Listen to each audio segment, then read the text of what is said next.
હવે સુરત શહેર crime city તરીકે પણ અલગ જ ઓળખ ઊભું કરી રહ્યું છે। હત્યા અટકવાનું નામ જ નથી લેતી। ત્યાં હત્યાની એક હારમાળ સુરતના નામે નોંધાય। ચલથાણ કેનાલ રોડ ઉપર ચપ્પુના ઘા ઝીકીને હત્યા કરાઈ છે। ડાયમંડ અને ટેક્સટાઇલ સિટી તરીકેની ઓળખ ધરાવતા સુરત શહેરની ક્રાઇમ સિટી તરીકે પણ અલગ જ ઓળખ ઊભી કરી રહ્યું છે।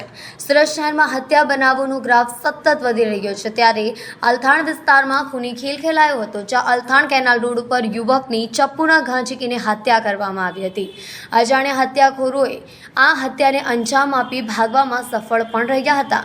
બનાવની જાણ થતાં જ ડિંડોલી પોલીસ ઘટના સ્થળે પહોંચી વધુ તપાસ હાથ ધરી છે। હત્યા અંગે પોલીસને વહેલી સવારે કોલ મળ્યો હતો કે કેનાલ રોડ ઉપર હત્યા કરેલી હાલતમાં લાશ મળી આવી છે। હવે સમગ્ર મામલો પોસ્ટમોર્ટમ રિપોર્ટ આવ્યા બાદ સામે આવશે। સુરત શહેરના ડિંડોલી પોલીસ સ્ટેશન વિસ્તારમાં મધુરમ સર્કલથી કડોદરા જતા કેનાલ રોડ ઉપર એક ડેડ બોડી મળી આવી છે। અત્યારે ડેડ બોડી ઉપર કેટલાક ઘાના નિશાનો પણ છે। એના માટે અમે તત્કાલ આ બોડી પીએમ માટે મોકલી દીધેલ છે। આ જે ડેડ બોડી છે એને આઈડેન્ટિફિકેશન કરવાની અત્યારે પ્રક્રિયા જારી છે। અમે તપાસ કરી રહ્યા છીએ કે આમાં આ વ્યક્તિ કોણ છે પહેલાં, અને ભોગ બનનાર વ્યક્તિ અને એને સંલગ્ન કોઈ વ્યક્તિ મળી આવે તો એની તપાસ અત્યારે ચાલુ છે।